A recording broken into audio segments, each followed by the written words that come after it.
बिस्मिल्लाहिर्रहमानिर्रहीम। अस्सलाम वालेकुम प्यारे बच्चों, कैसे हैं आप? उम्मीद करती हूँ आप सब खैर आफियत से होंगे।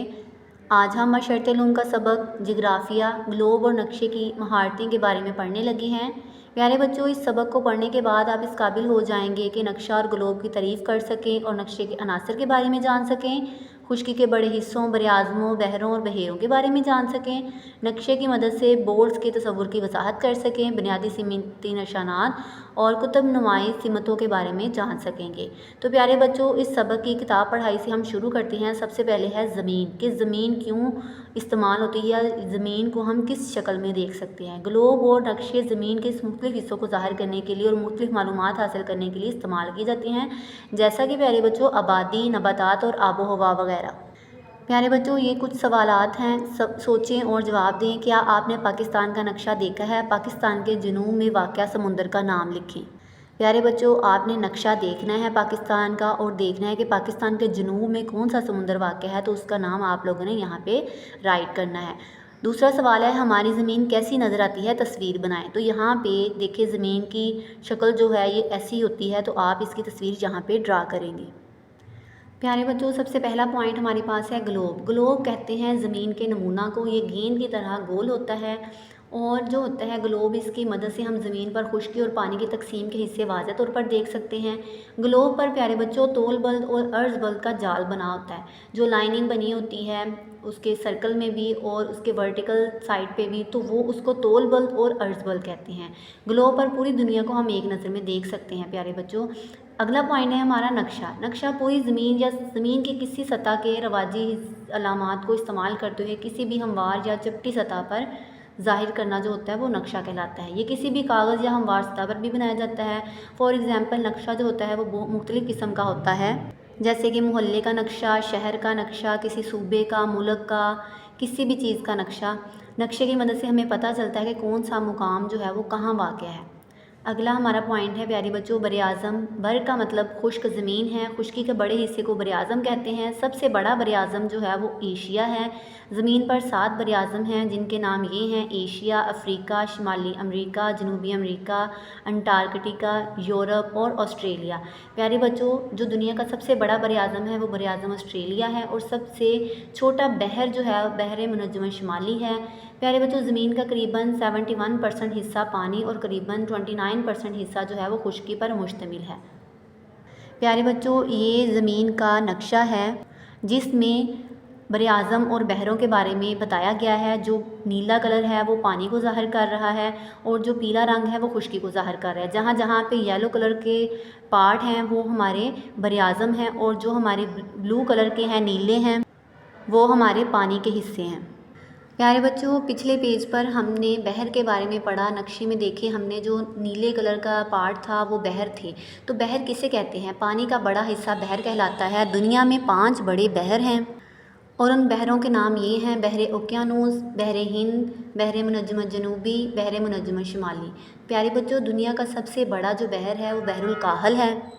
अगला हमारा पार्ट है नक्शा और उसके अनासर। नक्शे के बारे में हम पढ़ चुके हैं कि ज़मीन पर या किसी भी हमवार सतह पर कोई शक्ल बनाना, उसको ज़ाहिर करना, किसी भी जगह को ज़ाहिर करना, उस पर वो नक्शा कहलाता है। जो नक्शे के अनासर होते हैं वो नक्शे को समझने में मदद देते हैं। अगर हमें किसी भी नक्शे को समझना है तो पहले उसके अनासर के बारे में हमें पता होना चाहिए। तो नक्शे के जो अनासर होते हैं वो 5 होते हैं: अलामात, सिमतें, हदूद, पैमाना, अनवान। अनवान से शुरू करते हैं कि अनवान जो होता है वो किसी भी नक्शे के बारे में बताता है कि यह नक्शा किस चीज़ के बारे में है। पैमाना बताता है कि जो यहाँ पे फ़ासला यूज़ किया गया है वो फ़ासला जो है वो कितनी निस्बत से उन्होंने मुकर्रर किया है। हदूद जो होती हैं वो बॉर्डर को कहते हैं। सिमतें, यहाँ पे हमारी 4 सिमतें हैं: मशरिक़, मगरिब, शमाल और जनूब। और अलामात, ये अलामात होती हैं कि नक्शे में मुख्तलिफ़ किस्म की अलामात यूज़ की गई हैं। वो किस लिए यूज़ की गई हैं? तो यहाँ पे नक्शे पे ये अलामात क्यों बनाई गई हैं? वो नक्शे में जो मौजूद चीज़ें हम यूज़ कर रहे होते हैं वो सारी अलामात में शो हो रही होती हैं कि नक्शे में ये अलामात क्यों यूज़ की गई हैं। प्यारे बच्चों, नक्शे की अलामात को हम तफसील से पढ़ते हैं। प्यारे बच्चों, सबसे पहला पॉइंट है हमारा नक्शे حدود نقشے کے پوائنٹ میں سب سے پہلا پوائنٹ ہے ہمارا حدود. نقشے کے چاروں طرف کے کنارے اس کے حدود کہلاتے ہیں. جو بارڈر ہوتے ہیں وہ ہمارے حدود ہوتے ہیں. نیکسٹ پوائنٹ ہے سمتیں. کسی بھی مقام پر پہنچنے کے لیے ہمیں ایک خاص سمت میں سفر کرتے ہیں، یعنی شمال، جنوب، مشرق یا مغرب کی طرف. یہ بنیادی سمتیں ہوتی ہیں. انہیں بنیادی سمتی نشانات بھی کہتے ہیں. لیکن اس کے علاوہ بھی کچھ سمتیں ہوتی ہیں، جیسے کہ اس پکچر میں ہیں کہ مین جو ہیں وہ 4 بنیادی سمتیں ہیں. انہیں سمتی نشانات بھی کہتے ہیں، جیسے مشرق، مغرب، شمال اور جنوب. لیکن سمتوں کے درمیان میں بھی جو جگہ ہے وہ بھی ان کے بھی نام ہوتے ہیں. جیسے کہ پیارے بچوں، شمال اور مشرق کے درمیان والی جو جگہ ہے، جو ڈائریکشن ہے، اس کو شمال مشرق کا نام دیا جاتا ہے. مشرق اور جنوب کے درمیان جو فاصلہ ہے اس کو جنوب مشرق کا نام دیا گیا ہے. اور جنوب مغرب کے درمیان جنوب مغرب کا نام دیا گیا. اور شمال اور مغرب کے درمیان والے حصے کو ہم شمال مغرب کا نام دیتے ہیں. پیارے بچوں، یہ ہماری ثانوی سمتیں ہوتی ہیں. جو مین بنیادی سمتیں ہیں ان کے درمیان میں جو 4 سمتیں آ رہی ہوتی ہیں وہ ثانوی سمتیں ہوتی ہیں. پیارے بچوں، اگلا ہمارا پوائنٹ ہے علامتی فہرست. زمین پر موجود مختلف چیزوں اور جگہوں کو ظاہر کرنے کے لیے علامات کا استعمال کیا جاتا ہے.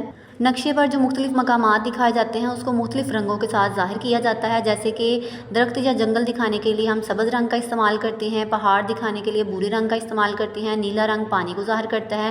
پیارے بچوں، پیچھے بھی ہم نے نقشے کی علامات دیکھی، تو یہاں پہ بھی اگزامپل کے طور پر نقشے کی علامات جو ہیں وہ یہاں پہ ہیں. جیسے کہ موسٹلی جو سڑک کے لیے اس طرح کا کلر یوز ہوتا ہے، ریلوے لائن کے لیے اس طرح کی شکل یوز ہوتی ہے، دریا کے لیے اس طرح کی ہوتی ہے، پل کے لیے اس طرح کی شکل یوز ہوتی ہے، اور آبادی کے لیے اس طرح کی شکل یوز ہوتی ہے. یہ تمام علامتیں جہاں جہاں پر نقشے میں موجود ہوتی ہیں وہ ہمیں ظاہر کرتی ہیں کہاں سڑکیں ہیں، کہاں دریا ہیں. یہ ساری چیزیں ہمیں شو کرتی ہیں.